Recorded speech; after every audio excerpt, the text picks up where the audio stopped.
హే viewers, ఇప్పుడు మనం పానకల లక్ష్మీ నరసింహస్వామి దేవాలయంకి అయితే వెళ్తున్నాం. ఇప్పుడు మనం ఈ దేవాలయంకి ఎలా వెళ్ళాలి, ఈ దేవాలయం యొక్క విశిష్టత ఏంటి, అలాగే ఇక్కడ దేవాలయంలో ఏం చేయాలో తెలుసుకుందాం. ఇప్పుడు మనం ఈ దేవాలయానికి ఎలా వెళ్ళాలి తెలుసుకుందాం. ముందుగా మీరు ఏ లొకేషన్లో ఉన్నా సరే గుంటూరుకి అయితే చేరుకోండి. మీ లొకేషన్ నాకు తెలియదు కాబట్టి మీరుండే లొకేషన్ చెప్తే అక్కడ నుండి ఈ దేవాలయానికి ఎలా రావాలో తెలుసుకోవాలి అనుకుంటే కామెంట్స్లో అడగండి, నేను చెప్తాను. గుంటూరు బస్ స్టాండ్కి వచ్చాక ఇక్కడ నుండి మీకు మంగళగిరికి బస్సెస్ ఉంటాయి. మంగళగిరి బస్ ఎక్కేసి మంగళగిరి బస్ స్టాండ్లో దిగండి. ఇక్కడ నుండి మీకు ఆటోస్ అయితే చాలా ఉంటాయి దేవాలయంకి వెళ్ళడానికి. వాళ్ళకి ఒక 20 రూపీస్ అయితే తీసుకుంటారు, పైదాకా తీసుకొని వెళ్తారు. లేదు అనుకుంటే స్టెప్స్ దగ్గర నుంచి కూడా మీరు మెట్ల మార్గం గుండా నడుచుకుంటూ పైకి రావచ్చు దేవాలయం దగ్గరికి. ఇప్పుడు మనం ఈ దేవాలయం యొక్క విశిష్టత తెలుసుకుందాం. పానకల స్వామి పానకం తాగటం ఎంత మటుకు నిజమో పరీక్షించడానికి ఆ ప్రాంతంలోని జమీందారు వెంకటాద్రి నాయుడు పరీక్షించాలనుకున్నాడట. తన బావమరిది శక్తి ఉపాసకులు ఆయన యార్లగడ్డ అంకెనీడుతో కలిసి కొండపై స్వామివారి తెరిచి ఉన్న నోట్లోకి తన కుడి చేతిని పోనించారట. చెయ్యి కొంత దూరం వెళ్ళగానే నవ్వులుతున్నట్లు విపరీతమైన బాధ కలిగిందంట.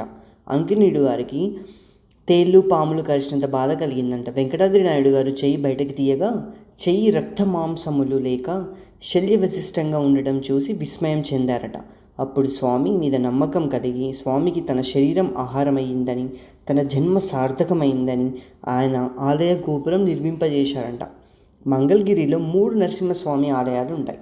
కొండ దిగువన ఉన్న శ్రీ లక్ష్మీ నరసింహస్వామి ఆలయం, కొండపైన ఉన్న పానకల స్వామి ఆలయం, కొండ శిఖరం మీద ఉన్న గండాల నరసింహస్వామి ఆలయం.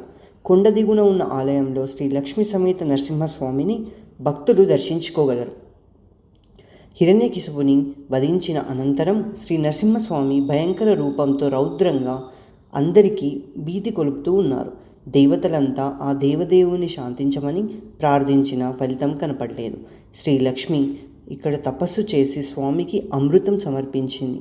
దీంతో స్వామి శాంత స్వరూపులయ్యారు. మంగళాద్రిపై వెలిసిన పానకాల లక్ష్మీ నరసింహస్వామిగా వెలిశారు.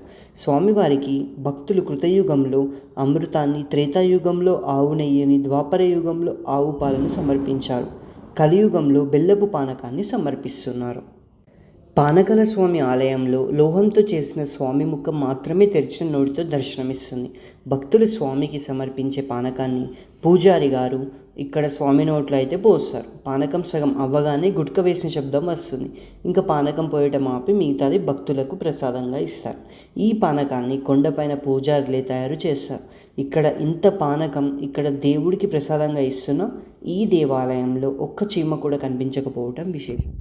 గమనించారా, ఎక్కడైనా కొంచెం బెల్లం పడితేనే ఈగలు చీమలు వచ్చేస్తాయి మన ఇంట్లో. కానీ ఈ దేవాలయంలో ఎంత పానకం ఎంత కింద పడినా వాడినా మీకు ఒక్క చీమ లేదా ఒక్క ఈగ కూడా ఉండదు. ఈ దేవాలయం అదే లక్ష్మీ నరసింహస్వామి మహిమ.